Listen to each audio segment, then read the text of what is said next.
Andrew Hutchins here, not a licensed physician, not giving medical advice. It's purely educational and for entertainment. Now, I'm the medical expert, Andrew. I'm the scientist, Andrew. But we got another awesome Andrew who is not a medical expert.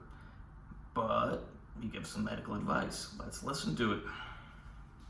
Let's see what the medical Andrew has to say about the non-medical Andrew. They try and convince you that having high blood pressure is bad. Imagine your blood flowing through your veins faster and harder. Oh, excuse me, sir, you got high blood pressure. Yeah, I bet I fucking did. It sounds to me like he's supercharged. My blood travels at 400 miles an hour. They try and convince you that having high...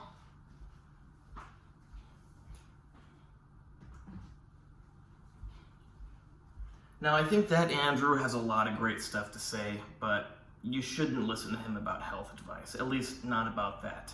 Perhaps he has some other good stuff to say about health, but that is nonsense.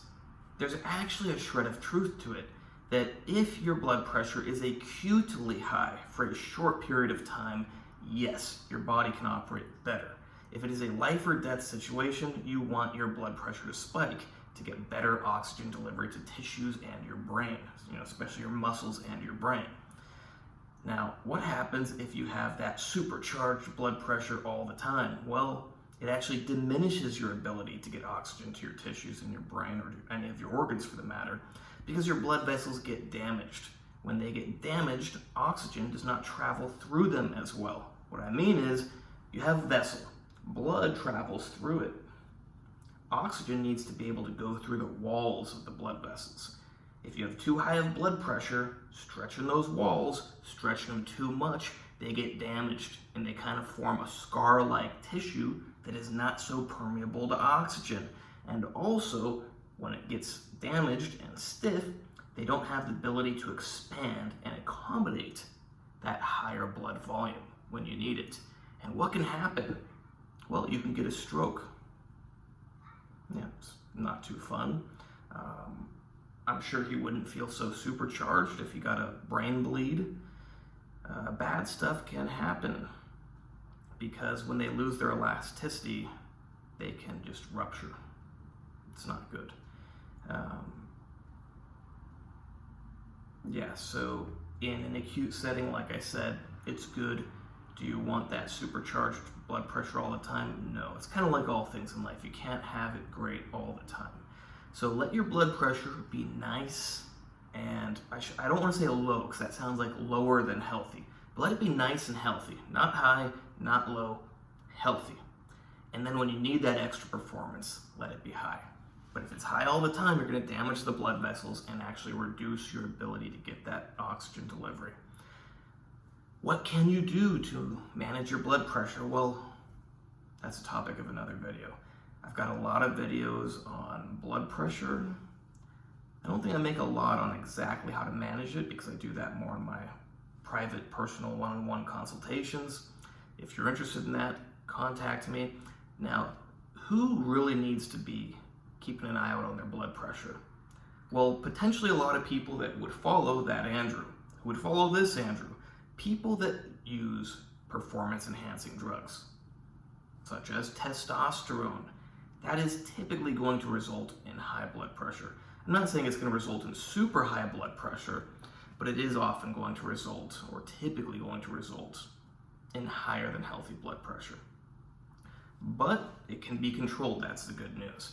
If you are, Andrew Tate, he promotes drinking a lot of coffee, smoking a lot of cigarettes.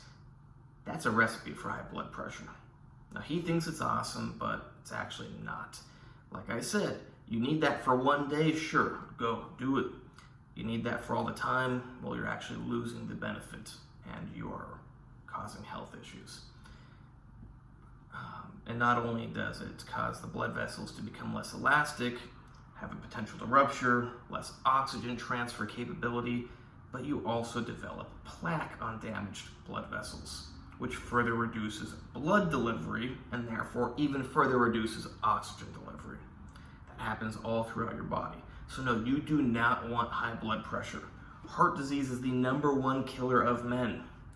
It might actually be the #1 killer of humanity, but I know for sure it's the #1 killer of men.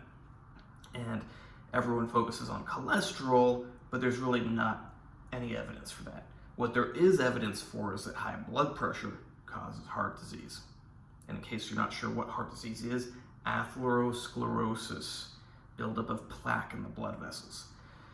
Like I said, it blocks blood delivery, which means even less oxygenated blood travels through the vessels, and even less oxygen can go through the vessels, through the vessel walls.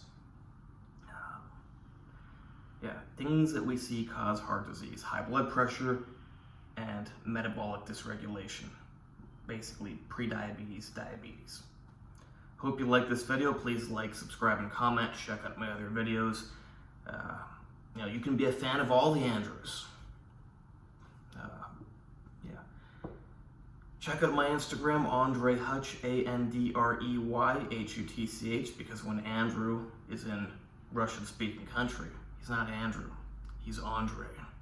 Not Andre, but I don't want to say it. My Russian accent's not perfect, but it's technically not Andre. It's, I'm not going to attempt to say it because I can't say it perfectly, and you have to hear it from an actual Russian speaker.